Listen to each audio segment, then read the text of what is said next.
Zakweli, l'entretien de la matinale. Et il est 7h15, le Zakweli présenté par vous, Alda Halidi, bonjour. Bonjour Yumna, bonjour Frati. Bonjour Théophane Narayana. Bonjour. Théophane Narayana, Guito pour les intimes. Alors, juste rapidement pour vous situer un peu sur le paysage économique de l'île, vous êtes arrivé il y a 37 ans à peu près, vous êtes l'un des plus gros investisseurs économiques de Mayotte et jusqu'ici à la tête de la société IBS Hold Invest et d'une dizaine d'autres entreprises du secteur du BTP, de l'immobilier, de la manutention, des filiales qui font vivre près de 340 personnes sur l'île. Alors aujourd'hui, partout, il y a ce bruit de fond qui court. Tout le monde dit que vous allez être candidat aux législatives à venir. Alors, est-ce que vous y pensez le matin quand vous vous rasez? Alors, très sérieusement, je commence à y penser naturellement, puisque c'est né d'une espèce de buzz lors de mon dernier passage sur le Kwezi, où les gens se sont dit à un moment, à force de dire, et il y a un moment, il faut prendre le taureau par les cornes et y aller. Donc, ils ont compris que j'avais peut-être un fil politique dans tout ça et que c'était peut-être le moment de s'exprimer puisqu'on arrive en plein dans les législatives.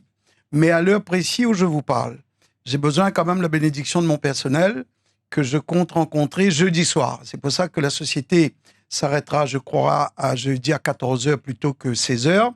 Donc, pour que je puisse rencontrer tout le monde, nous avons des chantiers décentralisés pour que tout le monde regagne la base arrière et que je puisse m'exprimer devant eux et leur demander en tant que Mahorais, en tant que personne qui souffre de cette situation mahoraise, un peu ce qu'ils en pensent. Et j'aurai des collaborateurs plus proches pour prendre un peu ces notes-là et me donner un peu la transcription des ressentis de mon personnel d'abord.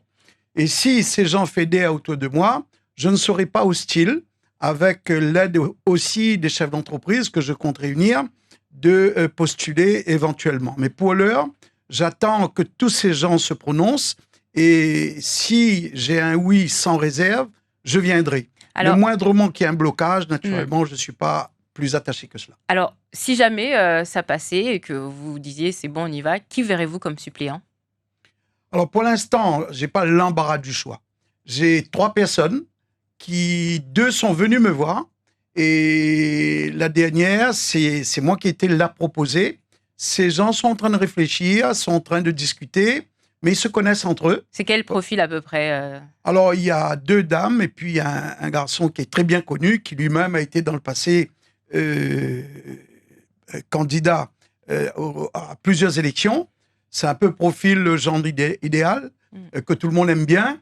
Mais bon, vu son âge et tout ça, donc ça n'arrive pas à accrocher sérieusement. Je pense qu'aujourd'hui, le Mahorais est toujours à regarder nos aïeux, à regarder un peu les plus anciens, et il néglige un peu les jeunes, alors que nous avons une jeunesse qui est très compétente, et je les conseille de revoir un petit peu leur jugement sur ce sujet. Alors justement, on dit de vous que vous êtes un faiseur de roi, que la plupart des élus viennent vous voir pour obtenir votre soutien. Alors pourquoi aujourd'hui penser à une candidature? Est-ce que parmi les candidats actuels, il n'y en a aucun qui ne vous intéresserait, qui pourrait faire l'affaire, que vous pourriez tout simplement soutenir Écoutez, je suis, pour tout dire, assez déçu des gens que nous avons au travers de notre communication, au travers de tout ce qu'on gère comme association, au travers des aides qu'on apporte à la population. J'ai été très déçu de ces gens-là, parce qu'une fois élus, c'est plutôt style costume, cravate, scarpin, et on va à Paris pour faire le kéké, mais ils ne reviennent pas avec grand-chose.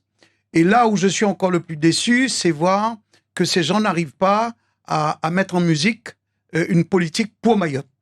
Ils tirent plutôt tout seuls, ils sont plutôt en solo, chacun joue sa partition, et il n'y a pas de coordination. Et je dis, peut-être, mon Dieu, si je pouvais être un bon chef d'orchestre et que je pouvais mettre tous ces gens autour d'une table et leur dire, quand on monte à Paris, on monte avec 3 dossiers, on ne vient pas avec 50, mais on se fait fort d'avoir les 3 dossiers. Par exemple, la zone franche globale, que tout le monde sait, que je suis dessus avec mon ami Martinez depuis X temps, on a beaucoup travaillé là-dessus. Je travaille beaucoup avec mon ancien président de la Chambre de commerce, qui est avocat de formation, et son fils, qui est aussi avocat de formation. Nous avons en correspondance David, mon secrétaire général, qui a fait Sciences Po. Donc, on a mis des valeurs sûres aux commandes pour travailler la zone franche globale sur Mayotte. Même si je n'étais pas député, je pense que je vais me battre là-dessus parce que quand j'ai connu Mayotte, il y avait un gâteau pour 4. Le même gâteau, aujourd'hui, on doit le partager à 100 et on s'étonne qu'il y a de la délinquance, on s'étonne qu'il y a de la méchanceté, on s'étonne qu'il y a toutes ces violences qui sévissent. Or que l'idée, c'est quand même de faire travailler les gens et que chaque foyer puisse rentrer un minimum d'argent, de sorte que la famille puisse vivre sans aller faire le délinquant, sans aller casser, sans aller voler. Alors, jusqu'à maintenant, on parlait d'un accord tacite entre les deux milieux, le monde politique, aux Mahorais, économique, aux grands patrons non natifs de l'île. Est-ce que vous êtes conscient que cette candidature pourrait bouleverser ce paysage, cet équilibre qui tenait jusqu'à maintenant plus ou moins? Alors, je l'attendais un peu celle-là. Je voulais juste dire aux Mahorais que j'ai pas souvenir que Marine Le Pen habitait à Mamoudzou ou à Kangani. Moi, j'habite à Longoni depuis 30 ans. Alors, si ça arrange le Mahorais de dire que je suis réunionnais quand ça le dérange, il dit que je suis Mahorais, ou le contraire, non, je me sens Mahorais. Je pense que pas beaucoup de Réunionnais ont passé 30 ans dans le pays, pas beaucoup de Réunionnais ont créé autant d'emplois, pas beaucoup de Réunionnais ont fait ce que j'ai fait, et j'en suis fier, et je le dis. Et je pense que aujourd'hui, il faut qu'il y ait un porte-drapeau nouveau pour relancer ce pays, parce que si les gens qui étaient aux commandes savaient le faire, ben je ne serais peut-être pas là aujourd'hui. Alors justement, vous aviez parlé de vos priorités, vous voulez être la voix du monde économique. Est-ce que vous pensez qu'aujourd'hui, ce secteur-là n'est pas assez représenté, on ne parle pas assez de l'économie au niveau de la politique locale et au niveau de l'Assemblée nationale, l'économie de Mayotte? Non, on vient plutôt à Paris en figure de pauvre pour raconter notre misère. Oui, la délinquance, oui, l'immigration, oui, ceci, oui, cela. Mais le mal du problème, ça vient de l'économie. Vous savez, je travaille depuis 40 ans à Maurice, et quand je vois un pays comme l'île Maurice, où il n'y a pas de chômage du tout, et un Premier ministre l'a dit sur les ondes, hein, il dit les 5% de chômeurs qu'on a, les 4% de chômeurs qu'on a, c'est des gens qui ne veulent pas travailler. Alors je souhaite qu'un jour on arrive à 4% et qu'on puisse dire que ces 4% ne veulent pas travailler. C'est tout le mal que je souhaite. Mais qui embauche? Qui recrute? Qui fait tourner l'économie d'un pays? C'est les chefs d'entreprise, c'est ni le corps de l'État, c'est ni les collectivités, c'est nous. Une collectivité n'a pas embauché toute la population. Pire que ça. Aujourd'hui, nous, on forme des gens pour les collectivités. Donc, ils n'ont même pas le courage de former leur personnel. Ils viennent taper sur le privé. Et ça, c'est dégueulasse parce que nous, on envoie des gens. Moi, le dernier, ça me fait vraiment mal au ventre. J'ai envoyé 2 mois en Italie, 1 mois à La Réunion dans une usine. Il est arrivé ici pour me dire qu'il va travailler dans une collectivité que je ne citerai pas. J'ai rencontré le président de cette collectivité. J'ai dit, bon, maintenant qu'il est parti, je vais trouver quelqu'un. Mais c'est pas bien, c'est pas gentil ce que vous faites, parce que nous, on n'a pas de fonds à louer, nous, en matière de formation spécifique. Nous avons pour gratter de l'herbe, pour faire des trucs sans intérêt, mais dans des formations industrielles, il nous manque un paquet de formations. Si bien qu'on est obligé, sur fonds propres de l'entreprise, d'envoyer du personnel en Europe, parfois à La Réunion, pour faire ces formations spécifiques, et arriver ici pour aller s'asseoir dans un bureau, dans une collectivité. Donc, moi, je pense que j'ai entendu ce matin que le Premier ministre a voté un fonds de 480 millions pour Interreg. Nous avons des budgets aujourd'hui qui ne sont pas mis en charge.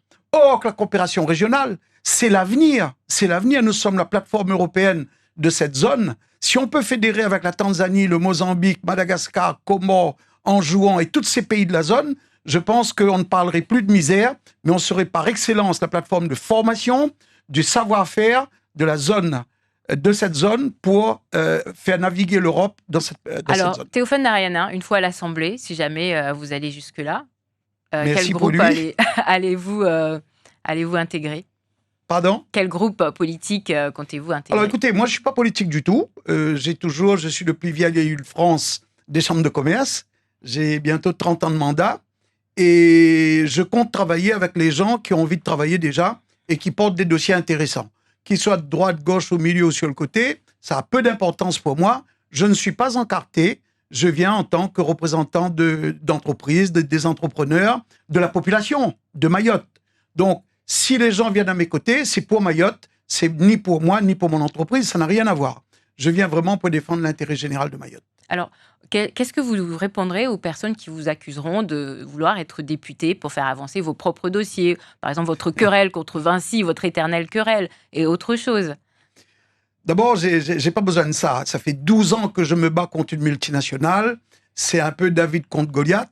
Mais pour l'instant, David n'est pas si mal. Donc, on n'est pas si mauvais que ça. Je ne pense pas régler ce problème à coup de baguette magique. Et je demande ni au ministre, ni à Tartampion de venir m'aider. Il y a le tribunal. J'ai 3 avocats qui sont brillants.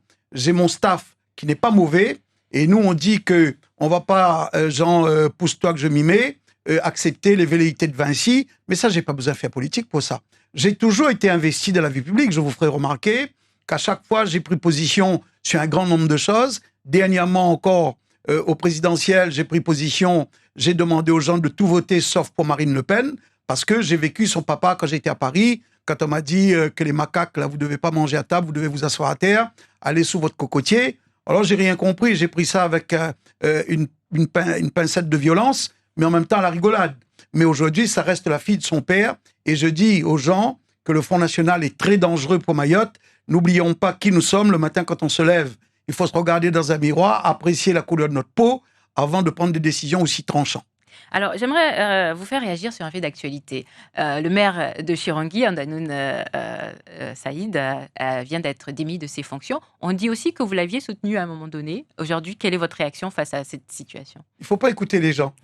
Il ne faut pas écouter les gens. Moi, je pense que M. Andanoun, c'est le suffrage universel qu'il a porté haut et fort. La mairesse qui était en place à l'époque a été battue, qui est une femme de combat, avec ses qualités et ses défauts comme tout le monde, et peut-être qu'elle reviendra au galop, j'en sais rien. Si M. Andanoun a été jugé et a fait l'objet d'une sanction aussi forte, c'est à lui de répondre, c'est pas à moi. Mais je ne suis pas faiseur de roi ni de reine. Je dis tout simplement, les associations que nous aidons viennent très souvent nous demander conseil, viennent très souvent un peu style doyen, ils viennent me poser des questions et j'ai des réponses. Et souvent, ces réponses peuvent effectivement conditionner une partie de l'élection, mais pas au point de faire gagner ou de faire perdre quelqu'un. Alors, aujourd'hui, vous pesez effectivement d'un point de vue économique. À Koungou, on va dire, c'est votre bastion, en quelque sorte. Mais comment comptez-vous convaincre les électeurs du nord, de la zone de Mtsamboro, par exemple, de Petite Terre? Comment vous allez vous y prendre? Écoutez, je vais travailler avec un programme si je suis candidat. Je signale que je ne suis pas candidat pour l'instant. Si je suis candidat, je vais travailler pour un programme. Mais je dis aux Marois tout de suite, s'ils pensent que les politiques qui sont en place font du bien au pays, qu'ils continuent, qu'ils ne votent pas pour moi. Je ne veux pas qu'ils votent pour moi. S'ils considèrent que c'est très difficile et qu'il faut quelqu'un qui porte haut et fort les valeurs de Mayotte, je suis leur candidat. C'est tout ce que j'ai à dire. Mais vous ne trouvez pas que c'est un peu tard, là, les élections, c'est dans un mois?